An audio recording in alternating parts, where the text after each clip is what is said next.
So we're the road warriors now. We're actually taking a bus trip because it's better. It makes more sense to take a bus trip to NAU. So excited. They're a really good team. They really spread the floor well. So excited to play against them. And it's going to be a good challenge on the road for us. But it'll help prepare us for like Colorado and different tough places to play.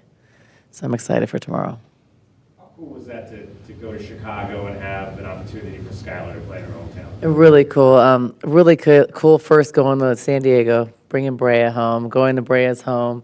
I think it's always special when you can go to a player's home and, all the girls are looking at her baby pictures, hearing stories, looking at or meeting the pet that she always talks about. So that was fun. We did karaoke in the backyard. I mean, the food was amazing. So great hospitality, and Brea's family is amazing. And then going to do that Skylar's, we had like an ice cream truck. We didn't have as much time at Skylar's just because it was such a tight trip, but just a lot of fun. We'll do the same thing in Kansas City with Jada's family. So we like to do stuff like that, but that's kind of what we do here. We do it at my house and spend the holidays there. So, but extra special doing it with the players. And what's the scout for NAU? NAU is a really good team. They're coached really well. It's very hard to play there. Really difficult matchups on the perimeter. They do a really good job of driving downhill. They all can shoot it. Our forwards will have their hands full because they got a guard on the perimeter. But they have to guard a guard basically. So I think that it's going to be interesting to see if are we going to adjust to them or are they going to adjust to us? Like, are we going to play smaller, which we aren't? To guard them on the perimeter. Are they going to play bigger? But I think we're both probably going to do what we do. So, I'm anticipating, Isis playing a really good game because she should have a mismatch. And it kind of reminds me of how the Washington game was last year. And she played really well against mismatches, so we need that. And also, our bigs will be challenged guarding on the perimeter, guarding rub actions, receiving staggered screens. They don't usually do that, so we've been drilling a lot of that stuff this week. What did you like just most, I guess, about the way that Lauren carried that momentum from the UNLV game into Saturday's contest? Lauren she should have had probably 20-something points, but she got 10 really fast and then got hit and went out. So she would have played even better. So I was happy to nominate her. I wanted her to get that. And it's funny because it's not stuff we talk about, so she would have never known that there's even that award right now. It's like you don't talk about that stuff. So I'm just happy she's playing so well. She's looking for her shots. She's seeking them. The team is doing a good job of finding her. She's getting better every day, like she said her goal is. She's just a great kid. She's coachable. And I think that she hasn't even really scratched her potential yet. She got hit. Was that on the shoulder? Yeah, I think she. So it originally happened.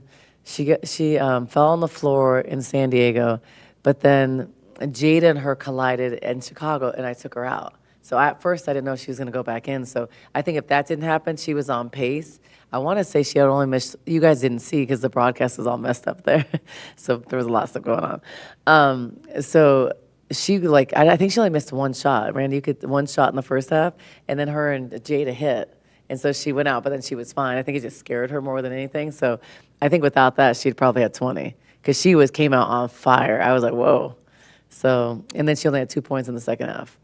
You think that's just going to be something you have to manage also? Yeah, it's not.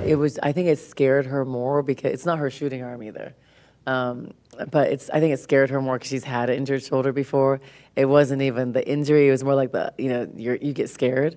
And she's fine. I think it's obviously sore, but it's not. It's good. It's not on her shooting arm, and it's not affecting her. I think it's just affecting her sleep a little bit because when you have a shoulder injury, sometimes it's hard to sleep and get comfy. So I think she's more just tired than anything. We can help her with that part. I know that you saw a lot in her when you recruited her, and during the off-season training, you saw a lot of her. But did you expect her to come out so? Like she came out hot in that UNLV game after sitting right the whole first half. She just has it. I didn't expect that because I think that's really hard for a freshman. I think most freshmen psychologically would come in already kind of with negative thinking. She just came in and she did what she always does. So I was really proud of how she responded to that. And I think that just gave her more confidence. And so you could see the confidence carry over to Chicago State. So she came out like ready to shoot. She had missed one shot, but then she was on fire. But it was the type of shot she was taking, which told me she still had a lot of confidence. because she was looking for her shots and not afraid to take them. So that's a confidence thing as a freshman. But I think that, she's one of our best shooters, and she has consistent footwork, consistent, gets into her shot pocket the same way. So she's got really good fundamentals with her shot. So now it's just like she said, getting her better at not picking up her dribble or passing angles and stuff like that, and then getting her in better shape so she can sustain our defense longer. And those are things she's working towards. And I think she's done a good job of taking accountability and recognizing some of those weak points, and she's okay to address them and work on them. I think, and she has the maturity to do that. A lot of freshmen don't have that maturity, so I think that's what's going to make her special. Your other newcomers, Montea seems to really have gotten her confidence, and she's filling that stat sheet the way like maybe a Sam Thomas did. And I've been talking about that she was going to do that. Like she just needs time. I keep on saying that time with her, and she's just getting better and more comfortable. And a lot of that stuff, a lot of our game is psychological. So getting past that, getting in better shape. Montea also, she hadn't played in 2 years, and just the timing of stuff. The timing of the game. I think that's what you got to get reps at to get back into. And they always say it takes 2 years. Like even after ACL, the first year, because first year you're looking behind you like, okay, you're scared to take a fast break layup usually, or a jump stop if you got hurt on a jump stop. And then you get comfortable, then you forget, because it's strong later. You don't think about it after a while. So I think she's kind of at a turning point, and I see it in practice, and I see it with her reps. Her three-point shot, remember, she wasn't a shooter at all. She worked on her shot the whole time. We did tons of form shooting and repetition, and it's improving. I think she's missed like two threes. So for her value, it's like coming more and more. But if you know basketball, you appreciate the little things she does. So you'll start to see her play. This weekend she'll play post and guard for us. And she's so versatile, and she plays so steady. She can really help us. So I think she's just going to continue to get better. Like Sam, she got a little bit better every game, or a little bit better every year. I think that's how Montea is going to be. The turnovers we're seeing with Ja, is that just a matter of her trying to do too much? No, it's just the understanding of some situation in the game, and I think just the fundamentals. And Ja can be so good. She's like the best athlete we have. She's special. She's gifted. I think she just has to understand that. So she has to learn that and know that. And I think there's just habits as a player. If you're like, and we talk about it all the time, and Lauren has the same thing, Maylene has the same thing, Katarina has the same thing, and Ja's young too. It's like jumping in the air on passes. Like those are turnovers. So we talk about them every day in practice, but now we got to carry that over. With Ja, some of them are travels.